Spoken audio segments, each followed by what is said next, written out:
Todas de una. Bueno, yo empezaría ahora porque así Sí. la gente ya está y no corremos después a las 9 de la mañana, que nos apura el tiempo, porque viene el programa de La Negra, obviamente, que la esperamos con mucho amor. Sí. Acá con la Amis, disfrutando o recordando o haciendo honor a todas esas personas que en un momento pedían justicia, el tiempo pasó y parece que han quedado en el olvido, pero acá estamos para recordarlos, al menos en lo que sucedió. Bueno, como les había adelantado, esta historia no puede tener otro nombre que impunidad. Ese es el nombre de esta historia, pero vamos a comenzar por el principio. Un 26 de noviembre del año 2006, en su casa de Villa Golf, en la ciudad de Río Cuarto, en la provincia de Córdoba, aparece el cadáver de Nora Dalmazo, una mujer de 51 años. La última vez que la vieron con vida fue el viernes 24 de noviembre. Ella había salido a cenar con amigas, volvió alrededor de las 2 de la mañana y posteriormente ella estaba sola ese fin de semana en su casa, porque su marido, Marcelo Macarrón, estaba jugando un torneo de golf en Punta del Este. Su hijo Facundo, su hijo mayor de 19 años, estaba estudiando abogacía en Córdoba, capital, y su hija Valentina, de tan solo 15 años, estaba en Nueva York haciendo un intercambio escolar. Por lo tanto, Nora se encontraba sola en su casa. Sus íntimos comienzan a preocuparse, a decir, Nora no contesta los mensajes, la mamá la llamaba, no tenía respuesta. Así que su madre le pide a uno de los vecinos del country de Villa Golf que por favor se acercara hacia la casa de Nora, porque no podía dar con su hija. Bueno, este vecino se acerca y se encuentra con el cadáver de Nora Dalmazo tendido de frente, o sea, boca arriba, en la cama de su hija, con una bata y su cuerpo prácticamente desnudo. Ahí comienza esta historia, esta investigación.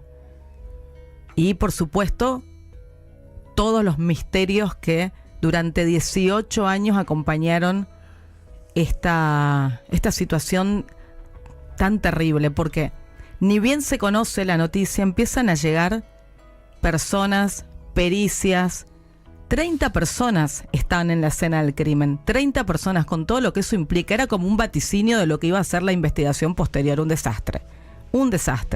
30 personas, hasta incluso un cura se apersona, que el cura lo hace desde la buena intención, ¿no?, de cubrir ese cuerpo de Nora, porque imagínense la vejación que implica, además de haber sido asesinada, víctima de femicidio, que 30 personas prácticamente pasan a ver el cadáver únicamente con un fin morboso, y otros, por supuesto, trabajando y recogiendo pericias.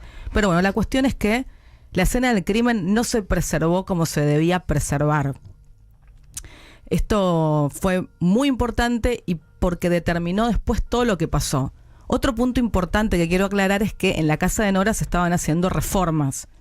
Por eso Nora estaba durmiendo, estaba viviendo en la casa, en la habitación de su hija, que estaba en la planta baja, y no en el dormitorio principal, que estaba en el primer piso de la casa.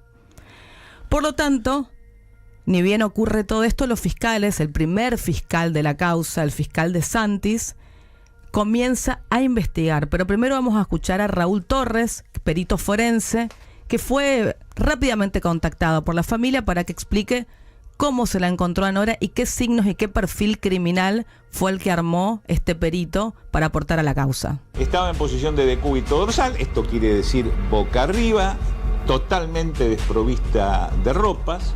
La muerte había sobrevenido por un mecanismo de estrangulamiento y presentaba claros signos de acción sexual extremadamente violenta. Nosotros descartamos absolutamente la posibilidad de una actividad sexual consentida, como podría ser una asfixiofilia, para nada. Descartamos esta idea absolutamente, porque los signos eran claros de la no participación de la víctima en la actividad sexual. Existían lesiones importantes en zona genital y tenía claramente una mordedura en la mama derecha que prácticamente había cercenado el pezón. Bueno, según la reconstrucción de los hechos, Nora estaba en el baño, es abordada por un desconocido, le pone la mano derecha, de hecho se encuentra marcado dentro de lo que fue posteriormente las pericias forenses y los que fueron la posterior autopsia, la mano de esta persona, los dedos, tapándole la boca, y con la izquierda hace una presión sobre la mitad del cuerpo y así la lleva hacia la cama de su hija, donde posteriormente la abusa sexualmente. El primer fiscal de Santis comienza la investigación con 2 amantes de Nora, que por supuesto no conducen a ningún lado porque ambos tienen coartadas muy sólidas en cuanto a qué estaban haciendo durante ese fin de semana. Por lo tanto, comienzan a investigar a quienes estaban haciendo las refacciones en la casa. Y así dan con Gastón Zárate, que algunos dicen, bueno, el primer testimonio era que era muy ágil, que por eso podía escalar como un gato, entonces lo tomaron como posible primer sospechoso. Posteriormente lo detienen y esto da lugar, ¿se acuerdan de la marcha del perejil? El Sí. perejilazo, diciendo, es un perejil. Sí. Estuvo detenido 12 horas y dio lugar a esta marcha del perejilazo. Escuchamos un poquito cómo fue. La farsa más grande que nos toca vivir en Río Cuarto. Nadie se cree que este muchacho sea el asesino. Bueno, Claro. 4 años estuvo de todas maneras imputado Gastón Zárate por diferentes hechos. Había un testigo, después ese testigo se desestimó porque no tenía todas sus facultades mentales plenas. Quedó desvinculado 4 años después de la causa. Y así es como comienza el derrotero de posibles sospechosos. Acá tengo que aclarar algo para que se entienda. Cuando se toman las pruebas, cuando se empieza a buscar el ADN posible que había sobre el cuerpo de Nora justamente para encontrar al culpable, se envía una muestra al FBI para que ayude a poder aislar el ADN. Se le toma ADN, o sea, se le toman muestras a todos los que habían participado, a todos los que habían contaminado la escena, justamente para después no seguir líneas que no condujeran hacia ningún lugar en la investigación. Entonces, ese estudio del FBI sobre el ADN encuentra un ADN desconocido, pero también encuentra otro ADN que tenía un marcador cromosómico de la línea macarrón. Es decir, abuelo, padre, hijo. Entonces, el fiscal de Santis ya se había corrido, viene el fiscal, Mirelles, y empiezan, a cambiarse de diferentes fiscales. Pero de todas maneras, antes deciden imputar a Facundo Macarrón, al hijo de 19 años de Nora Dalmazo, solamente por este indicador que había dado el FBI de que había un cromosoma macarrón dentro de una de las muestras de ADN que se encontraron sobre el cuerpo. ¿Qué dijeron? El fiscal dijo, tenía una relación perversa con la madre, él tenía tendencia homosexual que su madre no aceptaba y por eso la violó y la mató. Esa era la teoría que tenía el fiscal. ¿Qué pensó? Dijo, bueno, el chico estaba en Córdoba, tuvo tiempo de tomarse de venir en un auto o como fuera, llegar nuevamente a Villa Golf, donde vivía la madre, asesinar a la madre y volver para Córdoba. Esta fue la teoría del fiscal durante varios años, porque Facundo Macarrón fue imputado en el 2007 y recién fue sobreseído en el 2013. Imagínense todo lo que vivió ese chico, porque una crueldad total. Incluso en algunas notas él dijo, me sacaron del closet de los pelos, porque ni siquiera tuve la oportunidad de poder expresarme sobre mi sexualidad cuando quería y como podía. La realidad es que fue uno de los casos donde más se hizo hincapié en los secretos o en la vida íntima de la víctima, con un montón de ideas súper descabelladas y un montón de mentiras, porque se comprobaron posteriormente que eran mentiras. El famoso juego de la llave, orgías, swingers, un montón de... Hasta incluso se llegó a decir que Nora tenía 15 amantes, cosas descabelladas porque la realidad es que no hay que decirlo. Claro. Cuando hay un crimen de estas características en una determinada clase social, y todavía estaba como muy vigente el caso de María Marta García Belsunce, que había sido en el año 2002, entonces había como mucha cosa mediática y ella era magnética, todo el mundo quería saber de su vida, incluso hasta se hicieron remeras, esto no lo quiero pasar por alto, porque se hicieron remeras diciendo, yo no estuve con Norita. Imagínense la manera, la revictimización, no solo de Nora, sino también de su hijo. Y él mismo dice, yo fui una víctima más. Imagínense esta familia, todo lo que sufrió posteriormente. Habían matado a su mamá. Habían matado a su mamá de una manera tremenda. Y hago hincapié en esto. ¿Por qué? Porque en un primer momento, los peritos, en un primer momento se pensó en una relación, un abuso sexual. Porque cuando el perito habla de una relación sexual no consentida, estamos hablando de abuso sexual. Ella no consintió la relación. Y eso era un dato importante al principio de la investigación. Como no pudieron ir contra el hijo porque no había ninguna prueba, viene un nuevo fiscal, Miralles, y dice, no fue el hijo, fue el padre. Pero si el padre estaba en Punta del Este, ¿cómo hizo? Bueno, se tomó un avión fantasma. O sea, un avión que nadie vio, que no estaba registrado en ningún lado, con un avión fantasma, vino de Punta del Este, hacia Córdoba, mató a su esposa, se volvió a subir al avión, volvió a Punta del Este y al otro día ganó un premio. Porque él ganó un premio, o sea, fue uno de los premiados dentro de este torneo. Por supuesto, no tuvo muchas posibilidades de subsistir esta teoría, así que posteriormente agarra la causa el fiscal Pizarro. O sea, estamos hablando ya de un tercer fiscal que lo que dice es, está bien, él no vino en el avión fantasma, pero sí contrató a alguien. O sea, la teoría de Pizarro era que Macarrón, de Marcelo Macarrón, el marido, el viudo de Nora Dalmazo, había contratado gente para que entrara a la casa y la matara. ¿Para qué? Si solo la idea era matarla, ¿para qué también tenía que abusarla sexualmente? No quedó demasiado claro. ¿Qué pasó? Se recolectaron un montón de pruebas, como la causa estaba cerca de ser prescripta, se imaginan todo el trabajo que hicieron a destiempo. Cuando llega el juicio, en el 2022 fue el juicio, hace muy poquito, a Marcelo Macarrón, el fiscal de Cámara pide que se lo absuelvan. O sea, ustedes se imaginan la cantidad de recursos usados, la cantidad de tiempo que se dio, ¿para qué? Para encontrar, para directamente para que el fiscal diga, el fiscal es el acusador, claro, para que el acusador diga que es inocente y pide su absolución. Imagínense lo mal hechas que estaban las cosas. Y lo que dijeron es, el fiscal de instrucción envalentonó al fiscal de Cámara para que llevara adelante el juicio, para elevar la causa a juicio oral cuando no habían elementos, y terminó la absolución, por supuesto, de Marcelo Macarrón. Faltaban 2 meses para la prescripción. 2 meses. Llega un nuevo fiscal, Pablo Jávega. Pablo Jávega dice, dame el expediente, lo leo desde cero. Lo empieza a leer, de acá viene el giro inesperado, porque 2 meses antes de que prescriba. Ahora te voy a explicar qué es la prescripción. Dicen, bueno, lo que voy a hacer es, detecta unas contradicciones en uno de los primeros testigos, o sea, primeros testigos.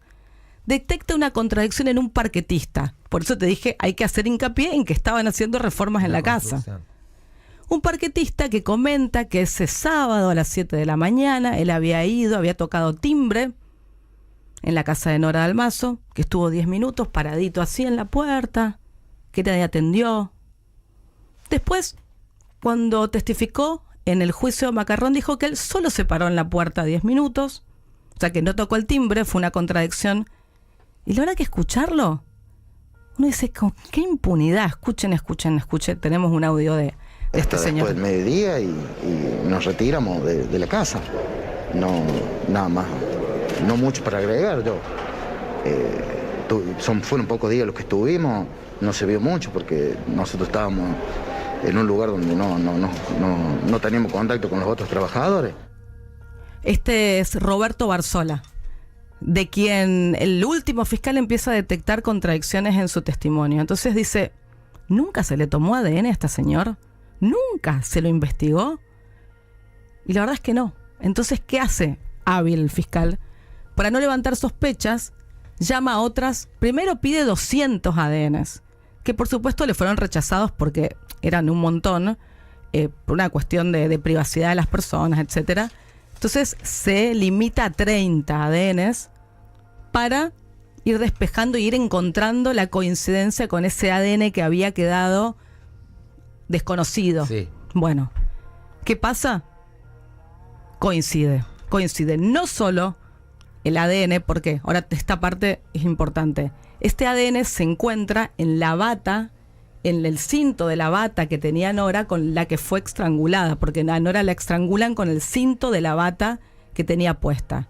Ahí aparece el ADN de Barzola, y no solamente ahí, también en un vello púbico que encontraron sobre el cuerpo de Nora. Porque si él estaba trabajando en la casa, podía ser, bueno, sí, puede ser que mi ADN aparezca, puede ser circunstancial que mi ADN esté en una de la bata porque justo fui al baño. Bueno, con el vello púbico no hay explicación.